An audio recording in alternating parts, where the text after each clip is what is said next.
Alrighty.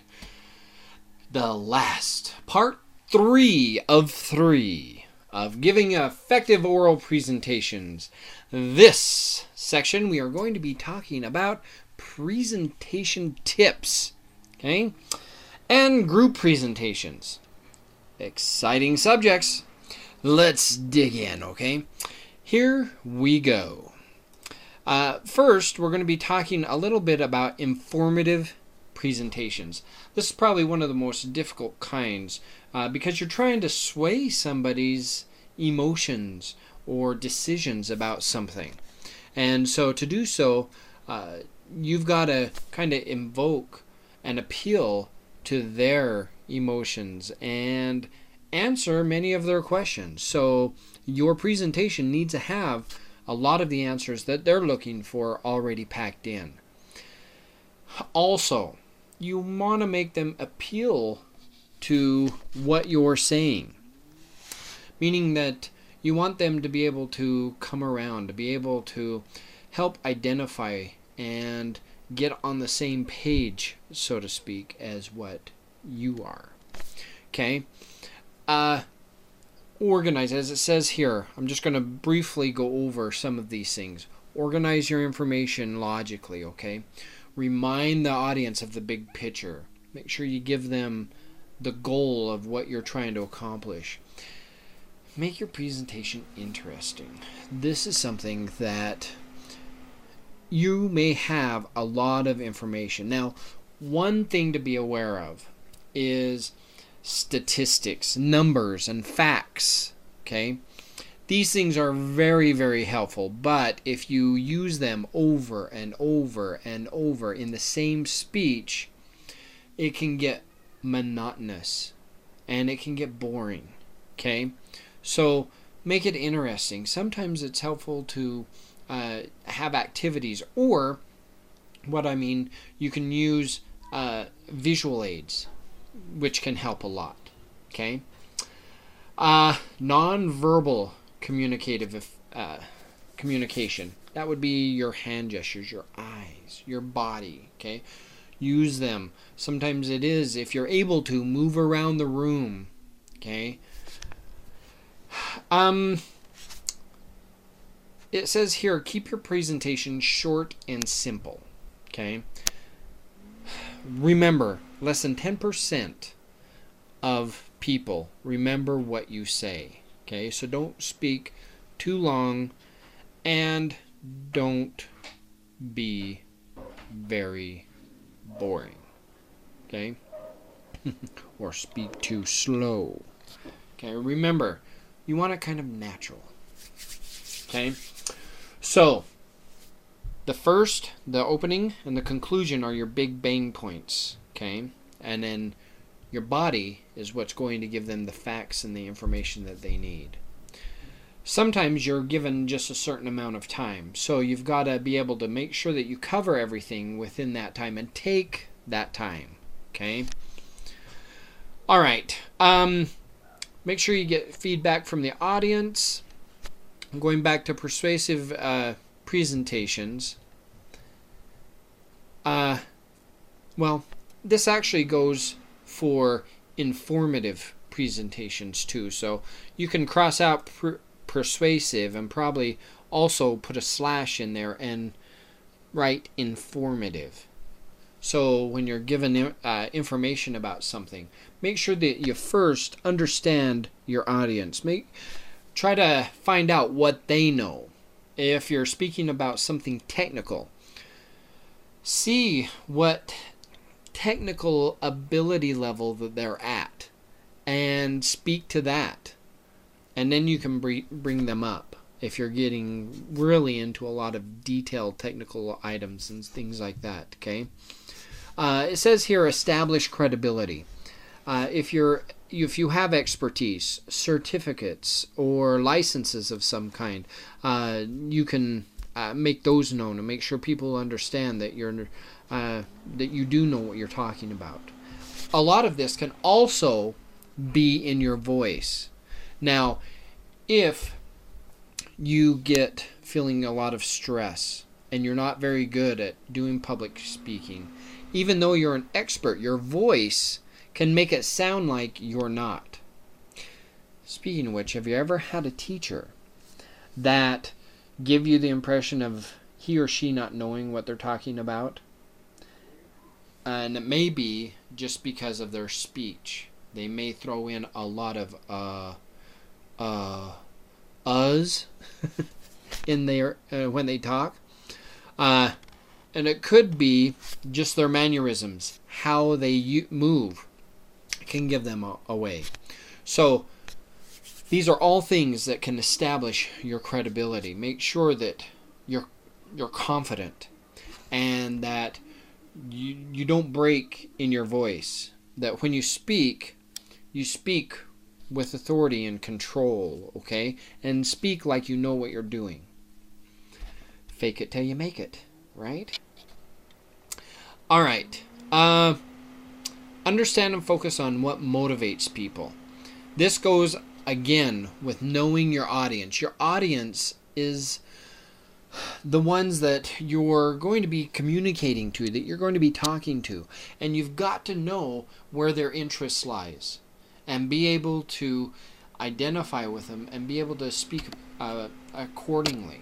If you have a bunch of students, okay, let's say high school students, maybe you'll want to speak about some pop culture type of thing or reference. Make some references using pop culture. I hope that makes sense. If you're speaking to a bunch of adults or let's say professors, scholarly types, people who like books and numbers, maybe you'll in your speech want to use a lot more of those because they're not going to be too interested in the fun ha-ha stuff necessarily, okay? So know what motivates them. Okay. Emphasize how your ideas will benefit the audience. This again, you know your audience and you know what they need, and you move your purpose and position it so that it lines up with their goals as well. Okay. Sincerely care about your audience. Show. This can also be done in your voice. Remember our example about the yeller. Okay? In both the primary and the general elections, when I ran for Stark County Clerk of Courts in 19... Does that make you feel like he loves you? I don't think so. It scares me. Makes me feel like he was going to fight me. So, remember, your voice and how you carry yourself can say a lot. Okay? Now, let's talk about training presentations, which can fall into that informative category as well. Okay? And this reiterates a lot of things that we just spoke about. Okay? Determine your audience's current level of knowledge. Convince the audience of their needs for this thing. Visual learners, when you're using something technical or speaking about something technical, you need to have visual aids. You need to have a demonstration of it of some kind, or to the best of your ability to be able to show them what you're talking about. Okay? I want to skip down to entertaining presentations. Okay? Down here you'll see these entertaining presentations may just be a combination of information or of persuasion, but done in a manner at which it entertains people. Okay, so a lot of the combination between informative and the persuasive kind of delves into this. But in particular, entertaining, start off with a joke. People do like to be entertained, no matter pretty much who they are. But you've got to use humor very selective, and make sure that when you tell a joke, that it's a joke that everybody can appreciate, that you're not offending anybody. Okay. Also, there is a point of where there can be too much humor. Okay? This is kind of an example. There is a guy... talk about... I didn't save it. Dagnabbit. Okay. There's a guy who uses a lot of energy when he speaks. And he's funny to watch, but it's to the point of where you're actually laughing at him, not with him. Okay? And I don't want you to get overboard in trying to entertain somebody. Okay? And being goofy and crazy. There is a point of when you need to tell jokes and be funny, but not to go overboard. And that plays a part with who your audience is. Okay? If you make them laugh too much, then your credibility can suffer if you're not careful. All right. Group presentations. Let's get to the nitty-gritty here and talk about groups. Okay? There's going to be times in school and even out of school in your business where you and a partner or maybe a group of people need to do some kind of a presentation. Okay? And to do this, many people make the mistake where they just go in cold turkey. Maybe a few minutes before you talk with one another and say, "Hey, Fred, do you want to take this part and I'll take this part?" And Fred will go, "Okay, let's do that." And so you get in there and you start giving your presentation, and then you look over and say, "Okay, I'm done with my... Now it's his turn." And there's a kind of a sudden break. In group presentations, you want the transition. Okay, here's a good vocabulary word for you. A good transition between one speaker to the other. Where the one knows where the other one is going to stop and where they need to start. Okay? So when you're getting to the end, you need to coordinate with one another and let them know at what point to come in. Okay? Sometimes you can come in and tell a joke or talk, make a comment about what they just talked about. Okay? Those are kind of smooth transitions that you can do. And is kind of an art in itself. You don't want the audience to have that abrupt break between one speaker to the other. Okay, unless, now there is a time when that can be effective. Okay? Especially in times when you want the audience to take a little bit of time to think about what you're talking about. Okay? There's coordination that's involved in this, and you've got to be able to make sure that the transition, your statements that you're talking about. Sometimes you can introduce, as here in the document here, there's a part where it says Marilyn will now discuss such and such. You want to try to avoid that, but sometimes it is necessary. Especially if it's somebody, let's say that it's your boss. You're saving the best part of the speech for your boss. And everybody's waiting, let's say your clients are waiting to hear really from the expert, from the boss, okay? And you and a couple of other people were just talking about some of the preliminary things. But that boss is going to kind of hit cleanup or hit the home run. So everything's kind of building up for the boss to take over. So there may be a time when it's okay to say, and now, the time you've been waiting for, we're going to hear from Marilyn, and she's going to talk to you about blah, blah, blah. What you've been waiting for. Okay? So, I hope that makes a little bit of sense. Okay? Also, make sure that all the members of the group remain attentive.